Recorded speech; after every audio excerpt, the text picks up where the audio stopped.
Okay, so this is our viscosity lesson. The materials that you're going to need is some chocolate milk, some chocolate syrup, and a chocolate bar, and then a couple of straws, some cups, little small Dixie cups, and then some paper plates or pieces of paper that you would be covering the cups with. So the point of this activity is to talk to students about oil and the different viscosities of oil and how fluids move. So just like if you poured honey and water at the same time, which one would move faster? Obviously the water, because it is less viscous than honey. So oil has viscosity. So we use these as our examples. So the chocolate milk is our light viscous oil. So what you would do is put ahead of time, before the students would see, you'd put some chocolate milk in some cups and put them in one place in the room, and then put some chocolate syrup in a couple of cups and put them in a different place in the room, and then put one piece of your chocolate bar per cup and put it somewhere. So then the cups would be covered. So the 1988 oil samples are your chocolate milk. The 2000 oil samples is your chocolate syrup, to cover those.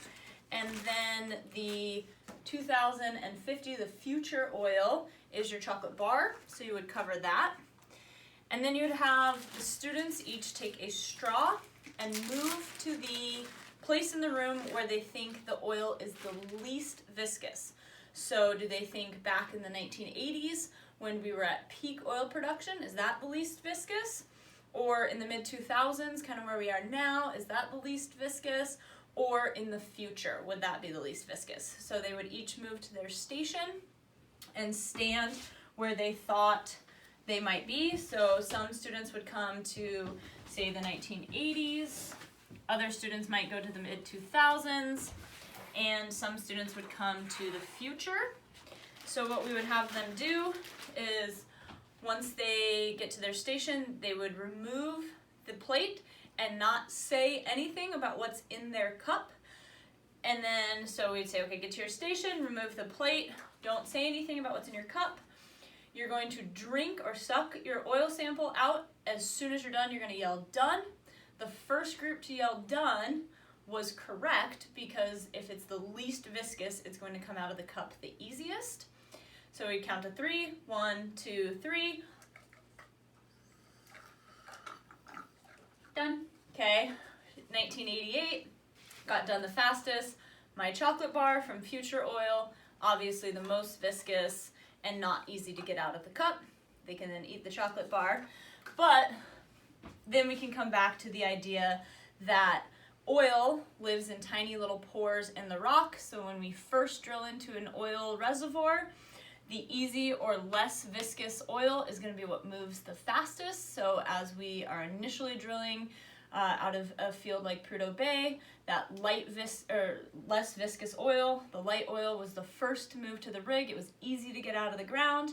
Then once we got all that out of the ground, we moved into some of the thicker, more viscous oil like the chocolate syrup. This is where we are now. And the other big takeaway from this is that you can see, if you suck the syrup through the straw, you can see the residue in the straw. And this is a great add-on to this lesson to talk about residue in the pipeline, as this is something that Alaska Pipeline is now facing. So they're having to use pigs, which is a tool to clean out or scrape out this residue that's in the pipeline that we didn't have in the 80s. So we're working on that now.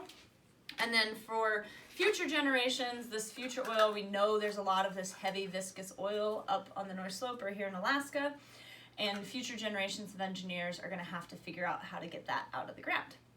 So real basic demo, but lots of great pieces to talk about viscosity and then apply it directly to oil here in Alaska.